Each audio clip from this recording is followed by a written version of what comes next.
Hello and welcome to Gaming Night. My name is Banks and I am your host, and in this episode, cooperation is key.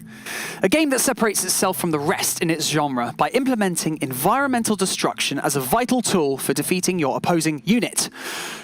Enough complicated descriptive language though. Let's face facts. More than 70 million registered users, winner of the Best Ongoing Game Award 2 years running, and a $3 million prize pool in its largest esports tournament. It is, of course, Rainbow Six.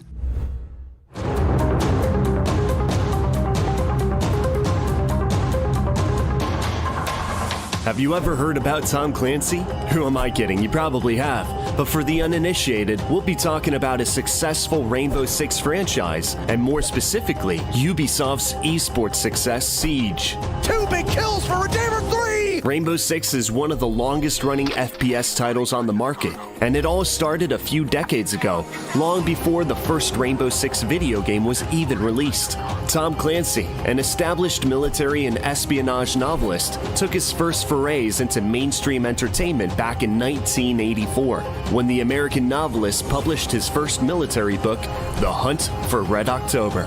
The novel was then adapted to the big screen in 1990, and 8 years later, Tom Clancy turned to video games as he wrote the first Rainbow Six book to coincide with the first game's development in 1998. The first title became a success and was soon followed up by Rainbow Six Rogue Spear. Here, the franchise manifested itself as a premier tactical FPS title. Since then, 12 main titles have been released and 6 expansion packs to boot, with most receiving a moderate amount of commercial success. The latest game, Rainbow Six Siege, has garnered over 70 million players since its release in 2016, and it's the first game in the series to be multiplayer only. Siege is a team-based FPS with a handful of competitive modes. However, only one mode, Bomb, is used in official professional matches. 2 months after releasing Rainbow Six Siege, Ubisoft announced the first Pro League circuit that was later divided into 2 leagues, Pro and Challenger. The Rainbow Six Pro League ran for 11 seasons until May 2020. Each season culminated in finals spread throughout multiple locations across the globe. One season was 6 months long, followed by the offline finals, where the 2 best teams of the 4 regions faced off. In Rainbow Six Siege, the equivalent of the World Championship is the Six Invitational, the ultimate title to grab in the professional circuit.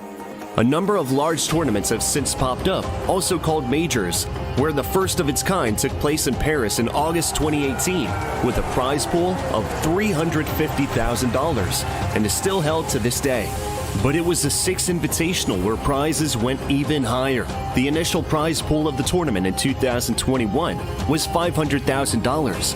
But the 5th Battle Pass, Road to SI 2021, was released on December 1st, 2020, from which 30% of revenue went to the prize pool. This enlarged it to a staggering $3 million. After last year's fiasco and a second place worth $450,000, the Brazilian roster Ninjas in Pajamas managed to step up their game this year and lift the biggest trophy of them all, as well as some spare change of around $1 million.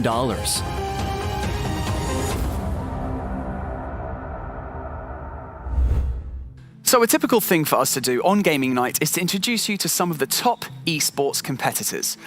So let's see if joystick and cameraman's knowledge matches their in-game skill.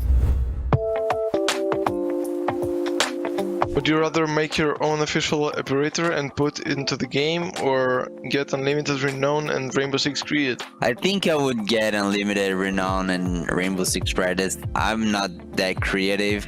Talking about operators, I don't have anything in mind, but I really need Rainbow Six credits in my account to get all the skins and loadouts possible. So that's my opinion. I have 1 million credits in game, so for me I will rather make my own official operator. It's pretty cool because you can make your dream and doing something cool for the game, made an invisible operator, and only you can play on this. You can make your own rules. So Would you rather play only on offense or only defend? defense, because for me in Rainbow Six it's so hard to play in attack. Like for example, when you're attacking, you need to do more team play stuff, because defenders are hiding. You need to find them. You need to droning more. And in defense, it's more about your individual gameplay. So you can run out, jump out, do some spawn picks, and whatever you want. In defense, you are like you have a free mindset. You don't need to do something special. I think offense, it's more dynamic, let's say. So a more dynamic game, in my opinion, because you need to drone and start searching for kills. And in the defense, you just stay and wait for the enemy. So in my opinion, attack. Would you rather attend every major, advance to the grand final, but never win, or win a major but never qualify again? I really love to win, but I really enjoy going to the venue to play against the teams. So that would be really sad.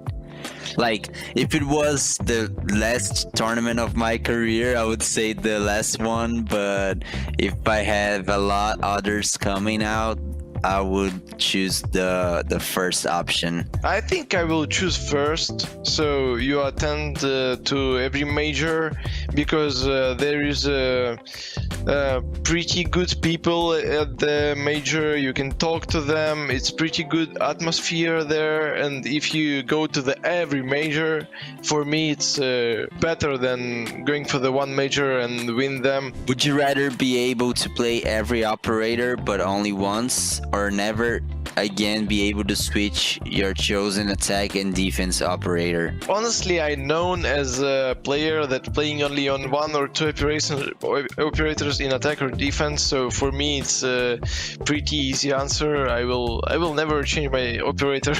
I want to play like one or two operators, and it's fine for me.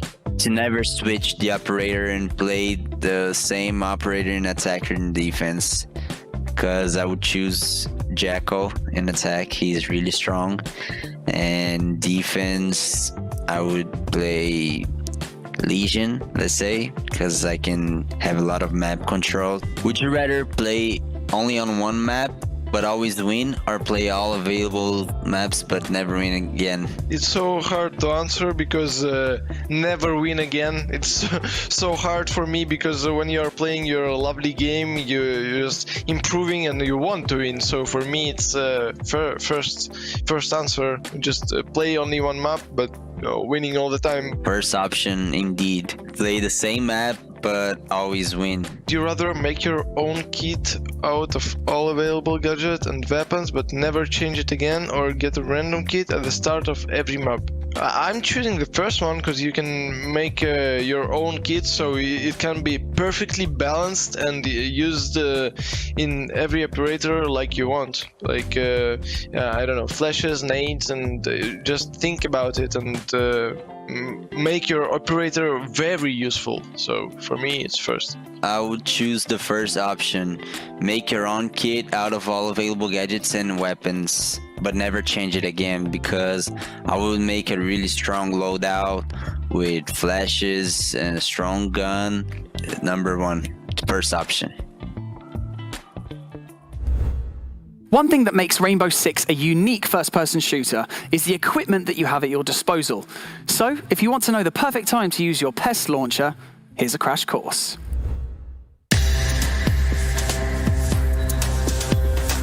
When it comes to gadgets and sci-fi stuff to boost your prowess on the battlefield, games have always preferred the more creative approach, and Rainbow Six Siege is certainly not an exception. So let's take a closer look at some of the more interesting ones. And let's start with someone who can actually deal with other players' equipment. Coming straight from the land down under, Max Goose, better known as Mozzie, is a defending operator who can really make your day miserable with his pist launcher. Pests are tiny four-legged bots that can not only make you go blind, but also steal your drones and put them under Mozzie's control. No more sneaky beak your recon actions, especially because it can also guard a certain area, so you might not even know what hit you.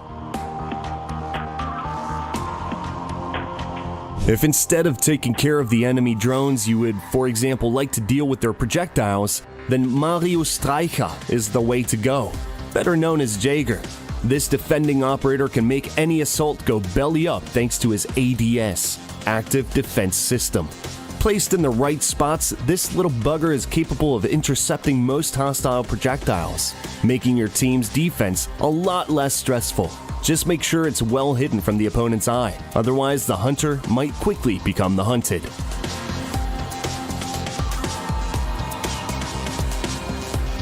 If seeing stuff isn't your cup of tea and you prefer a more subtle approach, then perhaps Masaru Inatsu, aka Echo, will be more suitable. A Japanese defending operator most famous for his yokai drone. It might look like a vacuum robot, but it's actually way more troublesome. Mostly because the yokai drone doesn't just sweep the floors, but emits ultrasonic bursts that disorient hostile attackers in a given perimeter. Yup, you just jump, stick yourself to the ceiling, and when your opponent gets close, there you go.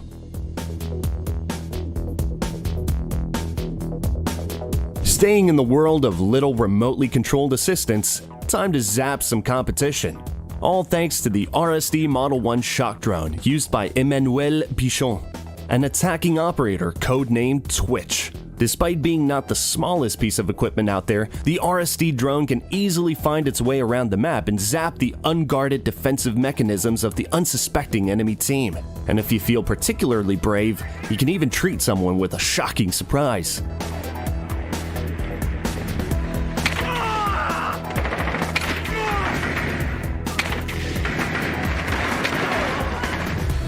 And there you have it. Just a few interesting and useful toys from the wide array of gadgets present in Rainbow Six Siege. Seeing all of them, one can't help but wonder, what else will be added in the future?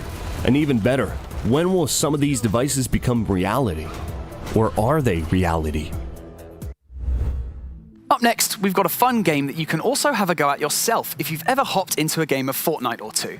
We decided to test two professional Fortnite players, CC and Creo, to see how well they know the sounds of the weapons found in Fortnite. Let's have a listen and see how they did.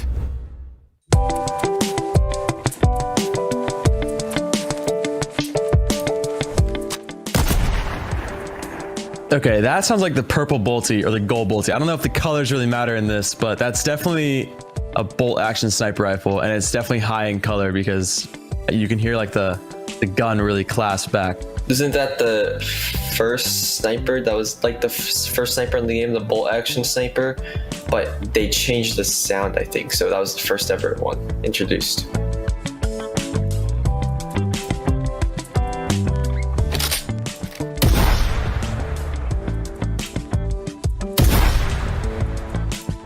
That is definitely the combat shotgun. That thing brings back some memories from World Cup, man. That thing was so incredibly broken. Combat shotgun. I know that one by heart. I love that gun. Yeah, I remember that.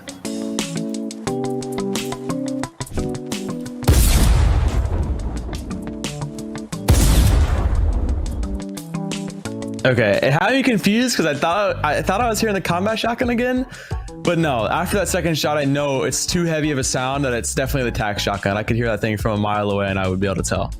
The big tac, so the purple or gold tac, are the heavy shotguns. I think that's the heavy shotgun.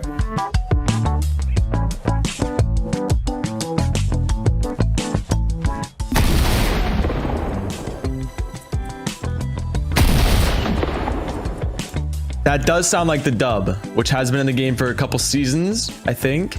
The double barrel shotgun? I don't know. I don't know if we're going off some new items like that, but if we are, then that's definitely the dub. If not, then I'll have to say that's the revolver that like the flint knock, or like what I don't know what you call it, like shoots you and then you fly back. I don't know what it's called, but it was back in the World Cup meta. It's either one of the two. If I had to lock a single answer, and I'm gonna have to say it's the dub because it just sounds like it's the exact same as the dub.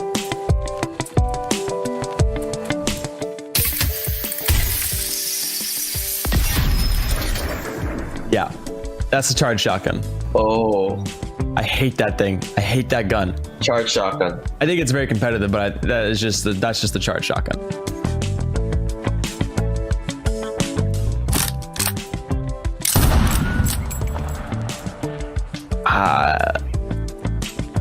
I don't know.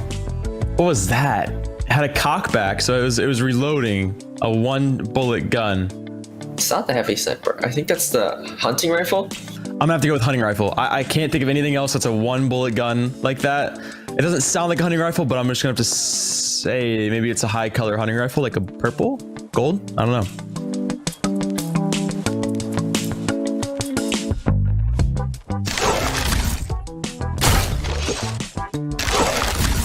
Yeah, that's the bow. That's the bow from the last season. That is definitely the bow. I can tell. The bow. With the wind noise and it pulling all the way back, I could definitely tell that's the bow. I don't know. It could be the primal or the makeshift. It's just the bow, yeah.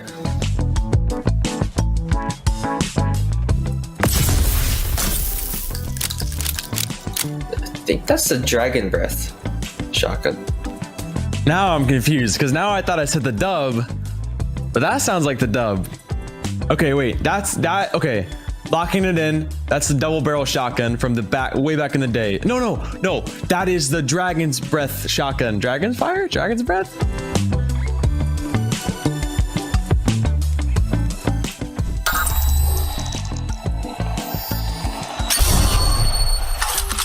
That's the Oh, I know what this one is, but the new gun they added recently, the ray gun thing that shoots through walls. I forgot the name of it though. I think it was called the. I don't know. Is that the rail gun? That might be the rail gun. I'm not sure. It sounds like it was like zooming in and cocking back and like. It's something rifle, but all I know is the one that you can shoot the laser through, and everyone's complaining about. I'll just call it the laser rifle.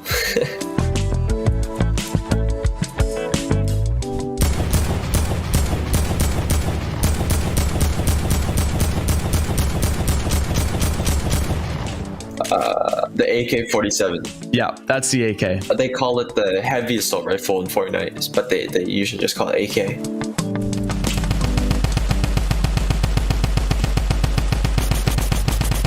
You're giving me flashbacks. That is the drum gun. Drum gun. And I'm having horrible flashbacks from that. That is painful.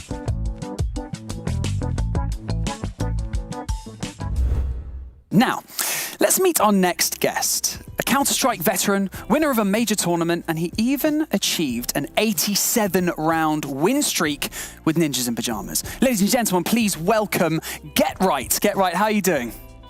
I'm doing all good. How are you doing, buddy? I'm very good. I want to dive straight into some questions. Got lots of ground to cover, and everyone at Gaming Night is so excited to have you on the show. So I'm just going to dive straight in, if that's okay with you. Yes. Awesome. Yes, please. So you've won majors in CSGO, and you've been in the esports scene for more than 10 years. So can you describe how different the CSGO scene is now in compared to 2009? Oh, first of all, okay, how to say it? First of all, everything is much bigger. There's a lot of more viewers, a lot of more fans, a lot of more hype, a lot of more prize money won, higher salary, and also getting, a hotel room for once. Like coming from back in the days, you slept in gym halls, you slept on like a wooden floor, hard floor. It was basically like you did it for the passion of the game. And that's how, if you ask me, that's how it should be going. Because if you're into putting in a great position directly, you're going to be put into a certain standard, which is good. But you should also remember there's a lot of die-hard people in the scene in all the games out there that's been going through a big struggle to actually make it, and some didn't, and helped the scene develop in a lot of ways to the better to how it is today. So thanks to everyone who's been doing the same road as me. It's been a long ride for every one of us, but in the same time, it was worth it the whole time. Yeah, I mean, do you feel like there's a lot more pressure as well, like in current CSGO? Because, you said the scene has got so much bigger. That means there must be so many more players trying to get to the top of the mountain. Surely the pressure is a lot higher as well right now? Yeah, it is. And also a lot of people are, aiming to take in your spot in those teams as well you're playing in. So it's special in that way because there's always new talents coming up and rising in the scene. So even if you've been in the scene and been in a professional league for maybe a year, it doesn't make you be guaranteed you're going to be there the next year after that. So I'm very surprised I held out for such a long time doing so, and I'm also super happy for it. But it was never a guarantee spot to do such a thing. So you should take any given opportunity you get and try to hold onto it as long as you can. Yeah, you've definitely still got to put the work in no matter who you are. I mean, you helped lay the foundation for professional CSGO players. So 87-0 has to be mentioned, right? For Ninjas in Pajamas, what was the atmosphere like at that time? I mean, did you feel untouchable, or were nerves just building and building until it finally, that 87 win streak ended? I would say like this, we never really thought about it. We just knew probably back in the backbone in our heads that we were just better than everyone. It's a cocky thing to say, but it was the truth. Like, there were so many times we were so close to losing games, and that's, record wouldn't be held up. But we managed to held it down and put on a very long streak that was impressive in that way. But there were so many times we were so close to losing it, and eventually when we lost, I think one of my teammates in that team, Forrest, he stood up and just started clapping in hands and said that was a beautiful run, he said, basically. And every one of us like, okay, that was a good run, and just keep going forward. It wasn't like we were angry or pissed or sad or anything like that. It was more like, oh, we actually held out this long. Damn, okay, cool. That's a beautiful record, 87-0, like we've already mentioned, is a record that still hasn't been broken. Do you think there's any team out there that actually might be able to do something like that in the near future? I mean, maybe no one will ever set such a record again, but do you think that it's because the competitive scene looks different than back then? Maybe. Someday someone will break it, like take over their record, to be honest. I actually think there's already someone already broke it, but it was a Valorant team, so not a CS team, Korean team, if I'm not completely wrong. They have like 100+ wins before they lost, so that's an impressive record either way if it's another game, but it's a record that's amazing, it's cool that someone broke it in that way. But for a CS wise, if someone's gonna break that, no, I don't really see that happening, because the competitor scene is so high up there now. Anyone can win any tournament, feels like, nowadays. So it all depends on maybe the meta change or anything like that. If someone who masters perfectly, then it could be a different story. But to be honest, I don't really see that's happening anytime soon, at least. And I mean, lastly, I've got to ask you something. It might be a bit touch and go. What happened to the legendary tweet about your 1v1 challenge against Kenny's? It's actually happening in 2 weeks' time. It's going to happen.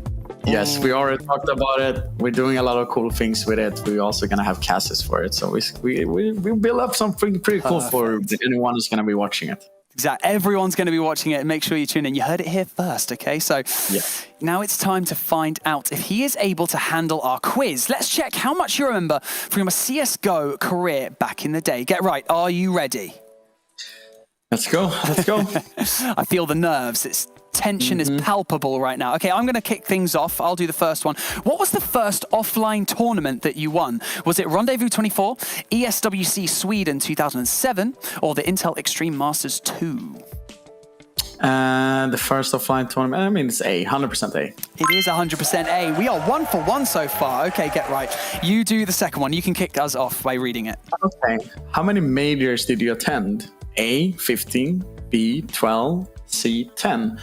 Ooh, this is a hard one, but it's not A, so it's between 12 and 10. So I would probably put 10. I think that's a It's choice. 12. Get right. Dude, you gotta know these things. We're going to dive into question number 3. How many times were you named the best player of the year? Was it A3, B5, C, 2? 2. It was 2. You see, nice and easy. We're going strong. I like this. Get right. Right, number 4, powering through. How many tournament MVP awards did you achieve? A, 11, B, 10, C, 9. I think it's 10. It is 10. Were you pretending to think about that and you actually just knew all along?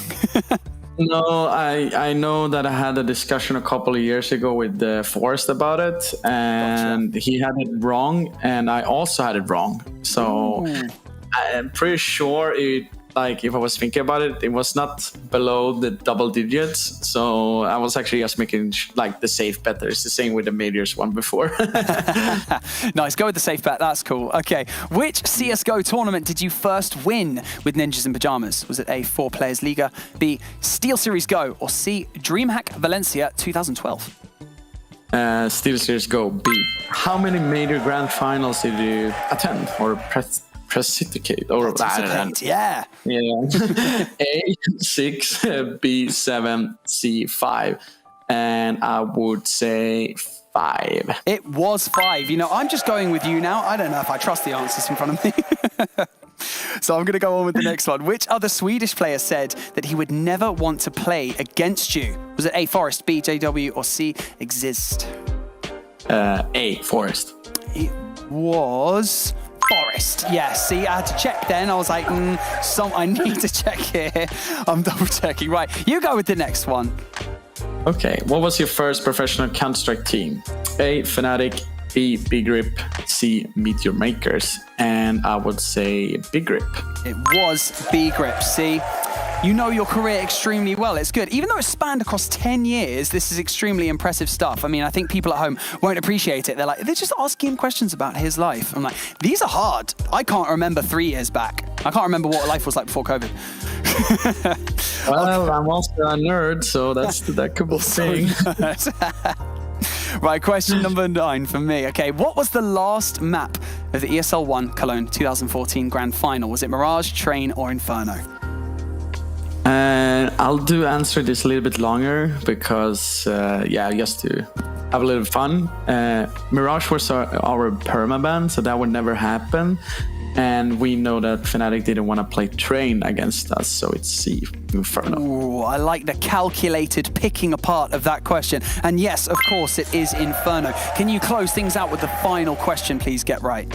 Yes. Which team did you come back to the most? A, NIP, B, SK Gaming, C, Giants Gaming. I mean, Giants Gaming we can just throw out the window because I only played there once, and NIP SK is actually a little bit of a trick question if you ask me. But I would, because I think there's actually a tie. Otherwise, I'm stupid. So I'll actually take a wild guess and say SK Gaming, but it could easily be NIP. It was SK Gaming. Statistically, it was SK Gaming. You smashed that quiz. Nicely done, Get Right. How are you feeling about those answers? Too easy. Too easy, too easy. Easy peasy. We got to make these harder for these guys. Come on, like he said, you know, we're nerds. We're all nerds. We can answer questions like this. It's easy. Right. So you did extremely well in that quiz, okay? So we're going to dive into our next one, which is our awkward questions quiz, which I think you're a little bit more excited about, right? Because you have 5 seconds to answer each question that I'm going to ask you, okay? Oh, okay. 5 seconds. Okay. Now I got to be ready. Okay. It's got to be speedy, okay? So we are good to dive straight into our first question. Let's limber up, okay? What was your latest Google search? HLTV.org. Okay. That was nice and quick. Okay, you're limber. I like that. Okay. What's the most daring thing you've ever done? Daring? Daring thing was that I put myself out of the comfort zone and just flew to Vegas and meet up Flump. Ooh, okay. Mine was, I jumped off a waterfall once and stupidly I didn't check if there were rocks at the bottom, and luckily I avoided getting unscathed. That was the craziest thing I think I've done. Okay, this could be a dicey one. What's the biggest secret you've ever kept from your parents? Biggest secret I probably kept from my parents were that I stole $20, which is €2, when I was a kid. I never said that, but I think they knew about it. But I still, to this day, hope, at least in my side of myself, that they don't know about it. But still, yeah, I did, and I was 9 years old. Okay, you know what? I wanted candy, okay? I wanted candy. First stage is admitting it, man, so that's all good. I'm happy. I'm happy you did it with me. That's fine. So what would you change about your life if you could? Taking my health way more serious than I did till now, because it's been affecting me way more than I thought it would, and I risked much more for it. Good. I mean, you're becoming a lot more health conscious, I think, as as we progress through life. I was not going to say as we age. Don't worry, I'm 30. So if you could, right now, okay, if you could make one wish, what would it be? Let's not go too crazy, okay? Well, One wish. I'm gonna let you have a wish. I won all 5 major finals that I attended in a row. Yes. See, still relaying it to gaming. We're not talking like $1 billion in the bank account. We're talking all 5 majors. No. What really For matters? anyone that know me, money ain't everything. So Good. money is nothing. Achievement is everything for me. Good. That's what I like to hear. Okay, what's the most childish thing that you still do? I don't know how I would answer this. Childish thing. Oh God, I know I have 5 seconds on me, but I don't know. But probably still saying something stupid like YOLO or something like that. I don't know, to be honest. Like, Okay, your 5 seconds just- is up. I'm going to switch the question. Your 5 seconds is up. I'm going to switch the question up, okay? So, which childhood movie terrifies you? Oh, I don't know. Mine No, was E.T. E.T. terrified me. It didn't really for me. I don't know. Like, no. Cool. Yeah, We're going to could- the next one. That's I don't know. absolutely fine. You're unbreakable. That's fine. What's your most irrational fear? I'll switch it up again. Irrational fear, heights. Yeah, still. me too. Can we fist bump about that one? Just into the camera. Just, yeah. Do that. We're both scared of heights. That's fine. I'm terrified. I used to be scared of nothing when I was a kid, and now, for some reason, I've hit 30, and I can't even look over the staircase banister. Okay. Have you ever regretted posting something on social media? No, because I think it's the fun of it. It's fun to see you screw up. Good. It's part of being human, isn't it? I like that. Yeah, exactly. So the day after, I'm like laughing my ass off from it, and then other people, my friends, are like, "Oh God, Chris, what did you do?" And I'm like, "Well, I don't know, just being me." Okay. Finally, what's the weirdest thing you've ever eaten? I don't know, to be honest. Because I don't think that all foods are weird. Have you ever had frog's legs or snails or dried locusts? They eat those in Asia. You ever had anything like that? all of them, but I don't think it's weird. You've had all of them and you don't think it's weird? I'm impressed. Okay. Nothing can break you. Nothing can break you. Dude, get right. Thank you so much for joining me on Gamers Without Borders. Really appreciate everything that you've done for the CSGO community and, joining us on this incredible event, that's supporting so many charities towards COVID vaccinations. Thank you so much. Thank you so much for having me. That's the only thing I can say. I wonder how many of you would be brave enough to answer those questions. But someone else who has to answer difficult questions on a daily basis is Dr. John Roberts. He is an emergency physician and a medical advisor leading the response to COVID-19 in the US for International Medical Corps, one of the charities supported by Gamers Without Borders. My next guest has been on the front line as an emergency physician since Hurricane Katrina in 2005, specializing in humanitarian assistance and disaster response. Medical consultant for International Medical Corps, Dr. John Roberts. Welcome to Gamers Without Borders. First of all, how are you? Thanks so much for having me. I'm doing great. The last year and a half have been hugely difficult for a lot of people, especially essential workers and frontline workers. But over the last year since I've been working with International Medical Corps, it's been amazingly rewarding, and all of us are really excited about the future and the projects we have going on. So we're good. Well, you're probably one of the few people that truly understands the extent of the COVID-19 response in the USA. So how was your role at IMC impacted by the pandemic? Well, International Medical Corps has been delivering healthcare since about 1984. We're currently active in over 30 countries. But, when something happens at home, in your backyard, that's a massive perspective change. Previous responses, we, go somewhere, do our jobs, and we get to go back home. But when it happens in your home, there's no reprieve. And so it takes a different way of looking at things and a whole different mindset. Well, you've mentioned that IMC has been responding to pandemics for years now. So has the approach to this particular pandemic, being that it's global, been any different?